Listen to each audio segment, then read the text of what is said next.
સ્વયં ભગવાન નરનારાયણ દેવ એ સતાનંદ વિપ્રની આગળ પ્રગટ થયા છે અને ભગવાનના દર્શન થતાની સાથે સતાનંદ વિપ્રને અતિ આનંદ થયો. તત્કાળ પોતે ઊભા થઈ ભગવાનના ચરણોમાં સાષ્ટાંગ દંડવત પ્રણામ કરી ગદગદ કંઠે ભગવાનની સ્તુતિ કરતા કહેવા લાગ્યા છે કે હે પ્રભુ, આપના પ્રત્યક્ષ દર્શન થવાથી મારા મનના તમામ મનોરથ પૂર્ણ થયા છે. હવે મારા પર અનુગ્રહ કરો કે કાયમને માટે મને આવા તમારા દર્શન થતા રહે. સતાનંદ વિપ્રનો આવો નિષ્કામ ભાવ જોઈ ભગવાન નરનારાયણ દેવ ખૂબ પ્રસન્ન થયા અને વરદાન માંગવા કહ્યું છે કે હે સતાનંદ વિપ્ર, તમે અમારી પાસેથી વરદાન માંગો. અને એ સમયે સતાનંદ વિપ્રે બે હાથ જોડી નમસ્કાર કરી અને હર્ષભેર વર માંગતા કહ્યું છે, યદિ પ્રસન્નોસી વિભો વરો દેયશ્ચ મે તદા રક્ષ મામ સ્વાંતિકે નિત્યમ દેહિ સેવામ ત્વમાત્મનઃ દેહિ સેવામ ત્વમાત્મનઃ.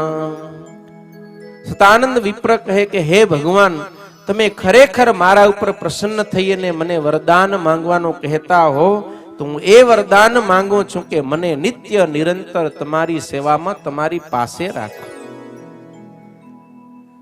મને તમારાથી છેટો ન કરો.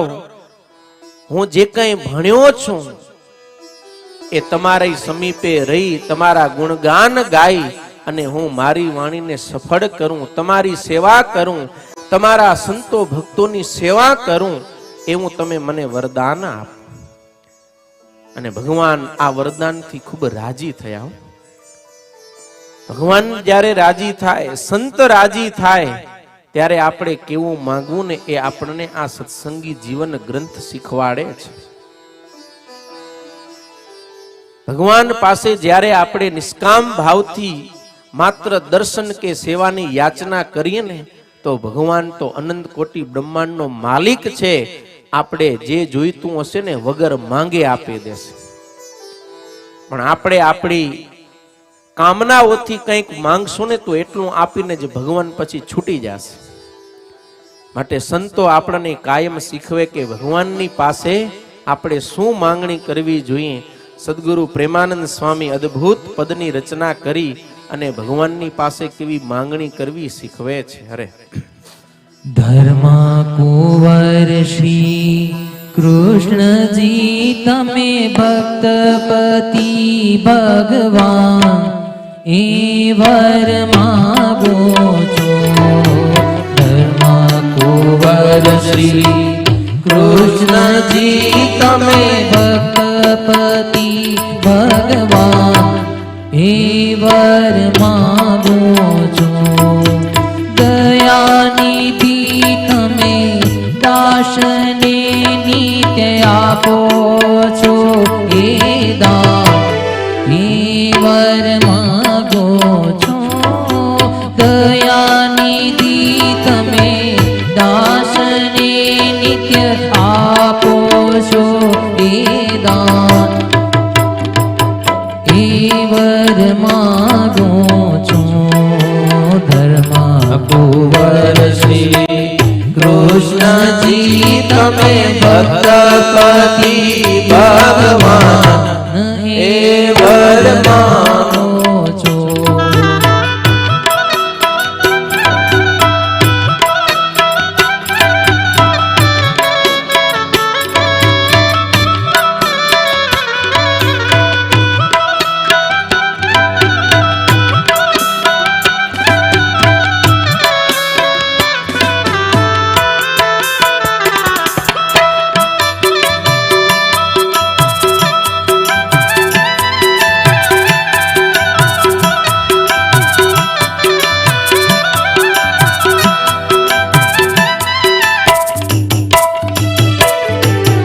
નિર્વિકલ્પ ઉત્તમતી એવો નિશ્ચય થાય તમારો હો.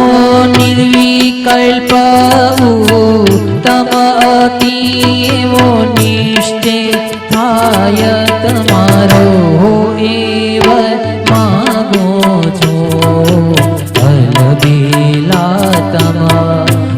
આગળી હું અરજ કરું એ સારો હે એવા માગો છો અલબેલા તમા આગળી હું અરજ કરો એ સારો હે એવા માગો છો. ભગવાન જ્યારે રાજી થાય, સંત રાજી થાય તો આપણે કેવું માંગવું જોઈએ કે ભગવાનની એવી ઓળખાણ થાય, જેવા ભગવાન છે ને એવા ને એવા ઓળખાય. ઘણા વર્ષો સુધી સત્સંગ કરીએ છતાંય ભગવાન જેવા છે એવા ઓળખાતા નથી, સંત જેવા છે એવા ઓળખાતા નથી, આ હરિભક્તો જેવા છે ને એવા હજી ઓળખાતા નથી. આપણને એમ લાગે કે આપણા જેવા જ છે, કેવા આપણા જેવા જ, પણ આપણા જેવા નથી. ભગવાન કેવા છે એની ઓળખાણ થાય, એનો નિશ્ચય થાય, કેવો અતિ ઉત્તમ નિર્વિકલ્પ, કે એકવાર નિશ્ચય થાય પછી એમાં ક્યારેય કોઈ પણ પ્રકારનો સંકલ્પ વિકલ્પ ન થાય. અને એવો નિશ્ચય આપણે ગમે એટલું અધ્યયન કરીને માથાકૂટ કરીને તોય ના થાય, પણ ભગવાન આગળ જઈને રોજ પ્રાર્થના કરી કે હે પ્રભુ, તમે જેવા છો એવા મને તમારા સ્વરૂપની ઓળખાણ કરાવજો. તો ભગવાન એવા દયાળુ છે કે પોતાના સ્વરૂપની આપણને ઓળખાણ કરાવે.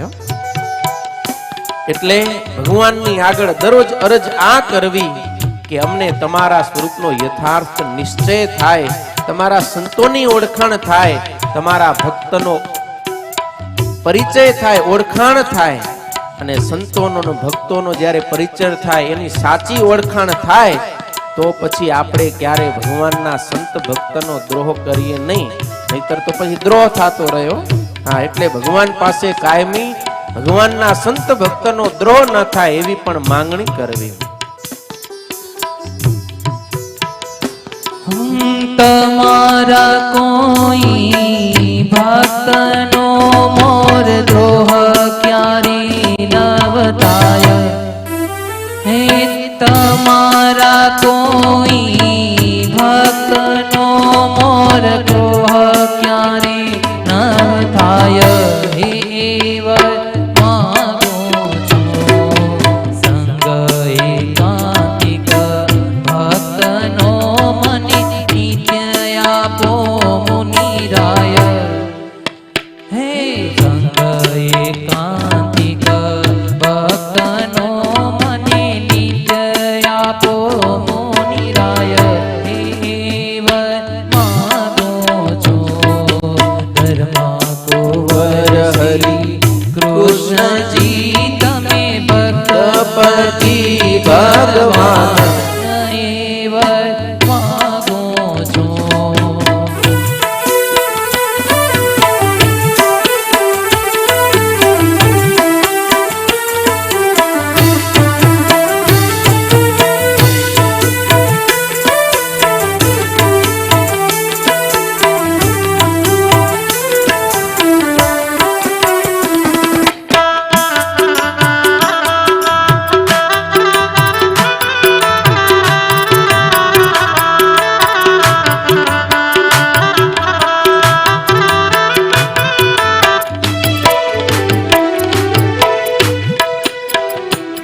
સત્સંગની અંદર આપણે છીએ, સંતોની સાથે હરિભક્તોની સાથે રોજ આપણે બેસવા ઉઠવાનો નાતો છે.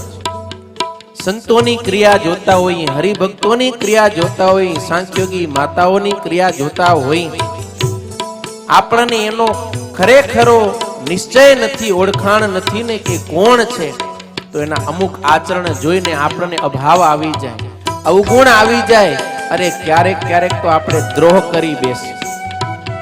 આ સત્સંગ એવો છે, જો દિવ્ય ભાવ હોય તો આ સત્સંગ છે ને નિસરડી છે કે મૃત્યુ લોકમાંથી અક્ષરધામ પહોંચાડી દે. અને જો આપણને મહિમા ન હોય, જો દોષ દ્રષ્ટિ થઈ જાય ને કોઈનો જો દ્રોહ થઈ ગયો, તો આ સત્સંગ થકી જેટલું નુકસાન થાય એટલો બીજા ક્યાંય ના થાય. આ સત્સંગ એવો છે કે જીવાત્માને મુક્ત બનાવી દે. કેવો? જીવાત્માને મુક્ત દશામાં પહોંચાડી દે. અને આ સત્સંગની અંદરથી જ આપણે નીચે ગતિ પણ કરી શકીએ છીએ, કારણ કે સત્સંગમાં હોય તો મોટેરાનો દ્રોહ થવાના ચાન્સ છે. હવે જે સત્સંગ બારે છે એ આ સાધુનો દ્રોહ કરવા કોઈ દી આવે? જગતના જીવને આ સંતોને કોઈ લેવા દેવા ખરા? એને આ ફલાણા સામી આમ, ફલાણા ભગત આમ, આ કોઈ દી કોઈ વિચારવાનું ખરું? એને જેમ ફાયદો નથી એમ નુકસાન પણ નથી. અને આપણે આ સત્સંગમાં રહ્યાથી જેટલો ફાયદો છે, જો સાવધાની ન રાખી તો એના કરતા મહાભયંકર નુકસાન છે. કારણ કે દ્રોહ કોણ કરે? આપણે સત્સંગમાં રહેલા હોય એ જ સંતો હરિભક્તોનો કે મોટા પુરુષોનો દ્રોહ કરે. માટે બહુ ધ્યાન રાખી ભગવાનને નિત્ય નિરંતર પ્રાર્થના કરવી કે હે પ્રભુ, તમારા કોઈ સંત ભક્તનો મારાથી ક્યારે દ્રોહ ન થઈ જાય. જાણે અજાણે થઈ ગયું હોય તો મહારાજ આપ રાજી રહેજો, મને એવી બુદ્ધિ આપજો કે ક્યારેય મને તમારા સંત ભક્તનો અભાવ ના આવે, અવગુણ ના આવે, એનો દ્રોહ ન થાય. તમારા એકાંતિક સંત પુરુષોનો ભક્તોનો મને સમાગમ આપજો કે એના જેવા એના સંગે રહીને અમે પણ થાય. હું ભગવાનની પાસે આપણે માંગશું ને તો ભગવાન ચોક્કસ એવો દિવ્ય યોગ કરીને આપશે કે આપણામાં કાંઈ નહીં હોય ને તો એવા એકાંતિકના સંગમાં રહી રહીને આપણે પણ એકાંતિક થઈ જશું. માટે ભગવાનની આગળ કેવી માંગણી પ્રેમાનંદ સ્વામી કરે છે. ઓ દાસ તમારા દાસનો મને રાખો નાથ જો,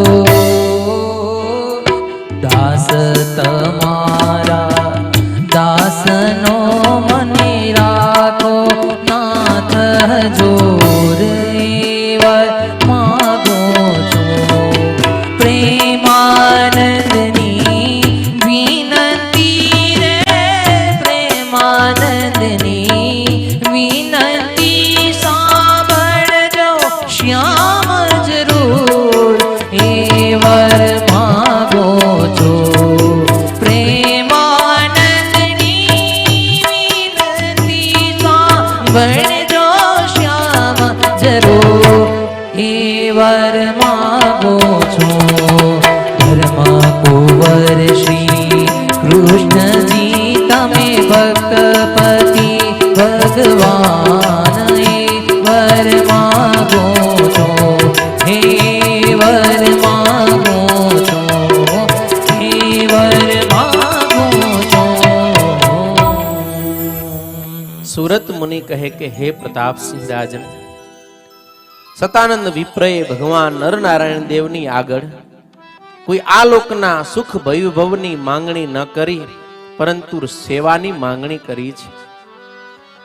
સતાનંદ વિપ્રના આવા નિષ્કામ વચન સાંભળી ભગવાન નરનારાયણ દેવ ખૂબ પ્રસન્ન થયા ને કહે છે કે હે બ્રહ્મન, તમે ખૂબ સરસ વર માંગ્યો છે,